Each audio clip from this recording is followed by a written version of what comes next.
Bonjour. La gauche continue encore d'essayer de pousser pour avoir le pouvoir en France.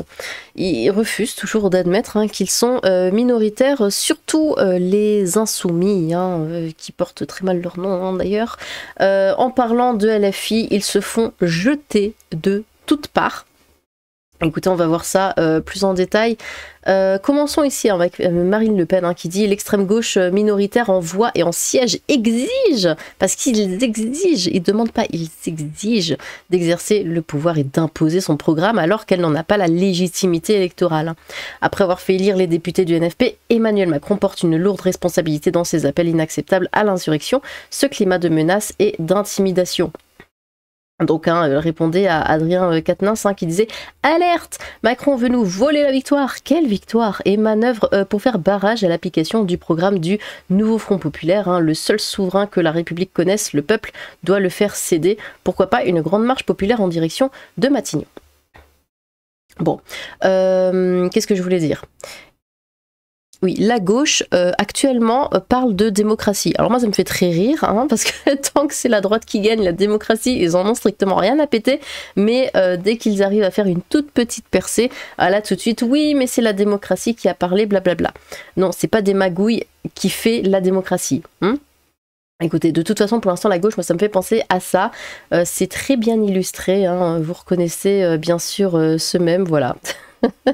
La France insoumise qui est troisième, même pire, mais qui se croit première sur le podium. Bon, évolution du nombre de députés FN-RN. Je sais pas pourquoi il continue avec le FN, mais bon, soit. Donc en 2017, le RN avait 0 député. Enfin oui, parce qu'à l'époque c'était FN. 2012, 2. 2017, 8. 2022, 89. 2024, 143 députés. Voilà, RN et alliés. Si ça, c'est pas une percée de fou furieux, vraiment, on a bien bossé, je trouve. Bravo, bravo à tout le monde. Évolution du nombre de députés à la fille, voilà. On n'a pas encore fini notre combat contre les arrêtez les gauchistes, vont encore chialer en commentaire. Macron faisait semblant d'être choqué face à cette montée. 2027, vous n'êtes pas prêts les islamo-gauchistes et nous ferons 289 minimum en 2027. C'est effrayant la montée du RN, ça fait froid dans le dos. Oui, c'est ça qui fait peur en France, c'est pas du tout les gens qui veulent te buter. Oui, mais t'inquiète, on a perdu mort de rire. Par contre, on se rendait pas compte, mais le passage de 8 à 89, le reste de l'Assemblée a dû le sentir passer. Et c'est pas fini, on répondra encore présent en 2027, mais on sera encore plus nombreux. Il faut revenir bien avant, l'aventure FN a commencé en 72, il aura fallu exactement 40 ans pour obtenir 2 députés et dire que certains pensent que Reconquête est mort. Après, justement, l'arrivée de Reconquête a fait que le RN ait l'air beaucoup plus doux que ce qu'il était avant, enfin que l'image qu'il avait avant. Si Macron pense, je suis d'accord. Si Macron parle, j'écoute. Si Macron ordonne, j'obéis. Ok. Si Macron a 1 million de fans, je suis l'un d'entre eux. Si Macron a un fan, je suis ce fan. Si Macron n'a plus de fans, c'est que je suis mort. Macron est le meilleur président. Le NFP stagne depuis 2022, mais crie victoire. Sans l'Alliance, ils en auraient eu 300. Depuis 2022, ça fait que 2 ans. Donc bon. Les chômeurs sont là, va augmenter à chaque fois. Ok, donc ils n'ont pas vraiment perdu. Belle progression, merci Macron. Bon, on continue. Ici, nous avons Dominique Régnier qui dit « Si on regarde toutes les gauches, c'est 27%. Le total de toutes les droites, c'est 47%. Si les sujets du RN ne sont pas réglés, il va y avoir dans l'opinion une forme de réveil lent qui m'effraie. Parce que, attention, les droites !» J'imagine, vous savez, Marine Le Pen comme ça, sous un drap, en mode fantôme, qui arrive à l'Assemblée et tout le monde qui hurle. Enfin bon. La réalité est que le NFP est une coalition de 30 mouvements de gauche à extrême gauche qui a eu besoin d'une alliance de Xavier Bertrand à Philippe Poutou pour péniblement atteindre 180 députés et être quand même derrière le RN au suffrage exprimé. C'est burlesque. 47% pour la droite versus 27% à gauche malgré. Les désistements, les tromperies, les compromissions, le tapage médiatique qui diffuse l'argument de la peur, comme d'habitude, la psychose instaurée par les appels au barrage massifs par tous les médias, le monde du show business, les profs, etc., subis par la droite. Et puis sans compter tous les influenceurs et bidules et machins qui appellent évidemment à ne pas choisir la haine. Ouais. À un moment, on assimilerait le vote RN à un vote démocratique. Pourquoi il ne l'est pas? Bah non, hein. C'est la dictature, la droite. Attends. 2027 sera la bonne. J'ai comme vous retenu cette parole pleine de vérité de Dominique Régnier lors de son passage, machin. Ici, LFI a 75 sièges, mais il se croit quand même roi du monde. Bon. Et le RN 142 avec un seul parti et une majorité d'électeurs, 10 millions. NFP en a 182 avec 4 partis et 6 millions d'électeurs, et la majorité absolue est à 289 sièges. Et selon l'AFP et les médias, ce serait LFI ou NFP qui auraient gagné, mais c'est n'importe quoi ce pays. Non, mais ils n'ont rien gagné du tout, ils n'ont pas de majorité absolue. Et là, ils sont là, oui, nous exigeons d'être Premier ministre. Bah non, t'exiges rien, t'as rien à exiger, t'es qui? Enfin, retourne dans ton coin, quoi, retourne dans le trou d'où tu viens, en fait. Personne ne te doit rien. Hein. Ce genre de sujet, par exemple, le nombre de coups et blessures volontaires enregistrés était multiple par 5 depuis 96. Eh ben. Le réveil des gens, ça l'effraie. Par contre, le fait qu'on prenne les gens pour des nions sans résoudre les problèmes, ça lui en touche une sans faire bouger l'autre. Hein. Son arrogance le rend responsable de ce qu'il craint. On ne supporte plus ces gens. Vous traitez les électeurs RN comme les gilets jaunes, des prolos et des nauséabondes hein, qui font du bruit avec leurs bottes alors que c'est juste un peuple qui ne veut pas crever. Oui, d'ailleurs, quand moi j'écoutais la radio à chaque fois quand je partais le matin, quand je revenais le soir et tout, c'est vrai que pendant les législatives, on se faisait quand même vachement insulter, hein, ou mépriser en tout cas. Au moins du mépris. Toujours. Ah, on est droite, c'est bon, on n'est plus humain. On n'a pas droit au respect. Ici, nous avons François Ruffin, Daniel Simonet. Oui, parce que, j'ai quand même un petit peu donné de contexte. La LFI hein, se fait complètement rejeter par les autres partis. Ils sont clairement servis d'eux, puis hop, c'est bon, maintenant tu ne sers plus à rien, va-t'en. Donc oui, la LFI se fait rejeter par tous les partis de gauche. Voilà, bon. C'est évident, de toute façon ils sont tous dingues. François Ruffin, Daniel Simonet, Alexis Corbière et Clémentine Autain ont adressé une lettre au groupe communiste hein, et écologiste de l'Assemblée nationale déclarant « Nous ne siégerons pas dans le groupe insoumis ». Ils y proposent la création d'un nouveau grand groupe hein, parlementaire commun. Lettre à Cyrielle Châtelain et André Chassaigne. En entrant dans cette nouvelle mandature, nous sommes heureux d'avoir évité le pire et vu les forces de gauche et écologistes progresser. Comme vous le savez, alors le pire c'est la droite, hein.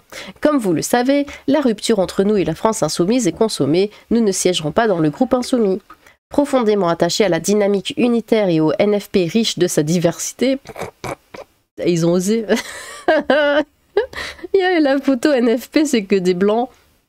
D'ailleurs, il y en a qui ont râlé, du style Rokhaya Diallo qui dit ouais, j'ai été ébloui par tant de blancheur, enfin bon. Nous aspirons à siéger... Oh, j'ai le bidou qui a fait bloop. Nous aspirons à siéger dans un groupe nouveau associant des écologistes, hein, des communistes, des membres de Génération S. Et nous, c'est pourquoi nous vous faisons la proposition d'un groupe commun et nous tenons à votre disposition pour discuter des modalités d'une telle reconfiguration. Clémentine Autain, bidule, machin et truc. Bon, tant mieux, ça ne fera que renforcer le RN. Enlève-toi. Pour le pouvoir malsain, ils sont tous prêts à remettre leur manteau mité d'arlequin. Après la victoire électorale, chacun reprend son bout de tissu pourri, la gauche quoi. Bah oui. J'ai écrit hier que le front ne tiendrait pas longtemps, mais diable que cela va vite. Chacun s'arrange comme il veut, et au final ça reste un immense bordel où tout ce gratin mange bien gras sur notre dos. Les gauches se mangent le foie, un délice. Formons un groupe parlementaire pour éviter de devoir chercher des dons. Appelons ce groupe, disons, Parti Socialiste, ou bien peut-être PCF, et voilà, retour en arrière de quelques dizaines d'années, de rien pour le temps perdu. Bon, ici, nous avons de nouveau Marine Le Pen, hein, qui nous dit le spectacle de tous ces politiques hein, qui se poussent du col hein, pour se faire nommer Premier ministre est effarant. Le seul parti qui est digne, c'est celui qui justement est arrivé en tête de ce second tour des législatives avec 37% et 10 millions de fucking voix. Et ouais. C'est des lèche-culs. Ils se sont insultés pendant toute l'élection européenne, se sont sucés pendant toutes les législatives, et maintenant ils se tirent tous dessus. Il manque quelque chose, 37%, 10 millions et 3e. Les termes Marine Lagotte que tu penses être... Oh non mais écrivez pas ça, oh, quelle horreur. Alors les dîners chez Solaire et Macron et Édouard Philippe, bien ou bien. Les braves gens de Marine Le Pen... Laissez-les s'humilier entre eux, faut pas être mauvais perdant. Le nouveau gouvernement doit être issu de la coalition de NFP constituée après les européennes, et ce n'est pas dans l'intérêt de la droite hein, et des patriotes de jouer au jeu de l'extrême centre. Il faut penser à 2027 et ne pas se compromettre. L'extrême droite est reine digne. Marine Le Pen demande la dissolution de l'Assemblée nationale tous les 4 matins depuis Sarkozy. Demande la démission de tous les présidents depuis 15 ans et des premiers ministres dans la foulée. Poujadiste de PMU. Bah, en même temps, oui, moi je la demande tous les jours, hein. La démission et la dissolution H24, mais ils servent à rien tous ces gens, c'est normal. Le problème, Madame Le Pen, hein, c'est que vous n'êtes pas encore un parti avec le qui, aucun autre ne peut s'allier pour faire une majorité, il faut encore changer. Le temps qu'il trouve un Premier ministre, hein, la France sera déjà dirigée par Kristalina Georgieva. Madame Le Pen, que 37 et que 10 millions de voix, c'est beaucoup, mais ça ne sera jamais assez, vous ne comprenez pas que seul, vous n'y arriverez pas. Bref, bah, après c'est vraiment dommage, hein, ce qui s'est passé avec la droite, là, comment ça... Ouais, ils n'ont pas voulu s'allier, enfin, il y avait un début, et puis finalement tout a cassé, mais bon. Ils ont quand même bien défoncé la gauche, hein, pour les législatives, hein, même sans réellement s'allier entre eux. Hein. Donc c'est quand même très bien. Je pense que c'est encourageant. Vous ne vouliez pas de Premier ministre RN avec une majorité absolue, et maintenant vous dites qu'avec 140, vous êtes le plus légitime et digne. Ça aussi, ça a changé, je comprends pas. T'as perdu, rentre chez toi. Bon, vive le Rassemblement national. Un petit dernier, d'après des off, le Premier ministre ne sera pas issu des rangs de LFI et devrait être socialiste. Hein. En revanche, pour soutenir le gouvernement, LFI demande 2 ministères d'État dont les finances et la présidence de l'Assemblée nationale. LFI demande beaucoup trop de choses. Ils oublient qu'ils sont minoritaires. Ils n'ont rien à demander. C'est fou. Comment ils osent comme ça? Ils ont quasiment aucun siège, ils sont tout derniers, et puis ils sont là, oui, moi je veux. Bah non, en fait. Non. Raphaël Arnaud, ministre de l'Intérieur, et Louis Bouillard, ministre de l'Éducation, mais quel cauchemar. LFI demande 2 ministères d'État, blablabla, et 100 balles et un Mars, hein, tant qu'on y est. Ah bah tiens, j'avais commenté ça, moi. Le 100 balles et un Mars. Surtout pour les finances et l'extrême gauche. Bah ouais, pourquoi pas Mélenchon, ministre du grand remplacement, hein. Les Français dépités qui regardent la gauche se placer tranquillement au pouvoir alors qu'on n'a pas voté pour eux. Bah c'est ça, personne n'a voté pour eux, genre ils sortent d'où, pourquoi ils sont là? LFI aux finances, tous au canot de sauvetage. Je pense que François Hollande aura le poste. Oh, il a fait sa rentrée, le petit François, d'ailleurs, j'ai vu, il pleuvait. Les finances et présidence de l'Assemblée nationale à LFI, hein, et les codes nucléaires, tant qu'à faire, ils ont 2 fois moins de députés que le RN. Électoralement, la France est à droite, logiquement, c'est des ministres du RN qu'il faudrait. Mais le truc, c'est que comme personne n'a comment on appelle ça de nouveau, la majorité absolue, bah... Et Macron peut choisir qui il veut, hein, en ministre, hein, et aucune obligation. Bravo les LR qui ont voté pour LFI, hein, nous n'oublierons pas. Boyard aux finances et le fichier S à la justice. Le fichier S qui est à l'Assemblée nationale, non mais on en est là, quoi. C'est incroyable. J'avais vu d'ailleurs un tweet qui disait oui, machin truc et fichier S, il est à l'Assemblée nationale. Et est-ce que vous saviez que pour travailler à la Poste, il fallait un casier judiciaire vierge? Par contre, l'Assemblée nationale, ça va. C'est pas la peine. Sandrine Rousseau à l'économie pour prendre soin de l'épargne des électeurs bien pensants. D'ailleurs, je crois que Sandrine Rousseau parle déjà de 49.3. Hein, ça... Bon. Rima Hassan, ministre de la charia islamiste aussi. Va déjà falloir commencer par rendre des comptes. Hein. Macron s'est servi de NFP pour éjecter le RN et maintenant il veut se débarrasser de NFP. Ce n'est pas très démocratique tout ça. Il va pas faire comme si de rien n'était et continuer sa route avec les mêmes. La France s'oriente vers une politique à 2 partis, hein. Une gauche qui comporte les macroniens, les socialistes, jusqu'aux extrémistes pro-Hamas, et une droite avec le RN, Reconquête et DLR. L'insulte à la République à laquelle, on a assisté depuis 8 jours, doit être condamnée en justice. Un petit dernier, les finances et l'Assemblée nationale. Pour 15 jours, il pourrait même mettre Flamby Premier ministre, motion de censure et ça dégage. Bon, écoutez, on va s'arrêter là. Dites-moi ce que vous pensez de tout ce bordel. Ah, faut suivre, hein, vraiment faut suivre. Hein. Tous les jours, il y a quelque chose. Bon, des trucs sur la gauche, ça arrive par palette. Tous les matins, on peut regarder quand on veut. C'est incroyable, il y a toujours quelque chose. Ah, moi, je pourrais faire des vidéos, hein, il n'y a pas de souci. Eh bien, n'hésitez pas à vous exprimer dans les commentaires. Hein. J'ai hâte de vous lire. Sur ce, tchou!